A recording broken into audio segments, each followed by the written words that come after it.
எல்லோரும் நல்லா இருக்கீங்களா? நான் தான் உங்கள் செல்வி பேசுகிறேன். இன்றைக்கி என்ன வீடியோ பார்க்க போகிறோம்னா, கல்விக்கண் திறந்த காமராஜர் ஐயா அவர்களோட வாழ்க்கை வரலாறை பற்றி பார்க்க போகிறோம்.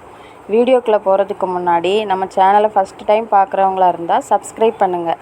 பக்கத்தில் இருக்கிற பெல் பட்டனை கிளிக் பண்ணுங்கள். வாங்க வீடியோக்குள்ளே போகலாம். காமராஜர் விருதுநகரில் குமாரசாமி நாடார் சிவகாமி அம்மாள் தம்பதியினருக்கு 1903ஆம் ஆண்டு ஜூலை மாதம் 15ஆம் தேதி மகனாக பிறந்தார். இவரோட இயற்பெயர் காமாட்சி. இவரை செல்லமாக ராஜான்னு கூப்பிட்டாங்க.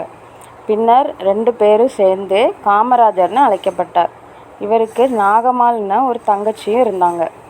காமராஜர் தன்னோட ஆரம்ப கல்வியை விருதுநகரில் உள்ள பள்ளியில் படித்தார். அதுக்கப்புறம் சத்ரியா வித்யாசாலயா உயர்நிலை பள்ளியில் சேர்ந்து படித்தார். தந்தை இறந்ததுக்கப்புறம் குடும்ப சுமை காரணமாக அவர் தன்னோட படிப்பை 6ஆம் வகுப்போட நிறுத்திட்டார். பள்ளி படிப்பை நிறுத்தினதுக்கப்புறம் காமராஜர் அவரோட மாமாவோட துணிக்கடையில் வேலை செஞ்சார். அப்போது தேச விடுதலை போராட்டத்தில் ரொம்ப ஈடுபாடாக இருந்தார். 1920 மகாத்மா காந்தியோட ஒத்துழையாமை இயக்கத்தில் தீவிரமாக பங்கேற்றார். 1922 விருதுநகர் நகர காங்கிரஸ் தலைவராக தேர்ந்தெடுக்கப்பட்டார். அதுக்கப்புறம் 1946 சென்னை மாகாண சட்டமன்ற உறுப்பினராக தேர்ந்தெடுக்கப்பட்டார். அதுக்கப்புறம் 1954ஆம் ஆண்டு ஏப்ரல் 13ஆம் தேதி சென்னை முதலமைச்சராக பொறுப்பேற்றார்.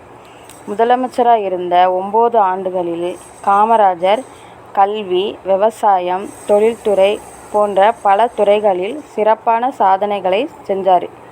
குறிப்பாக ஏழை எளிய மாணவர்கள் கல்வி கற்க வேண்டும் என்பதற்காக இலவச கல்வி மற்றும் மதிய உணவு திட்டத்தை அறிமுகப்படுத்தினார். இதனால் பள்ளிகளில் மாணவர்களின் சேர்க்கை அதிகரித்ததோடு கல்வி அறிவும் பெருகியது.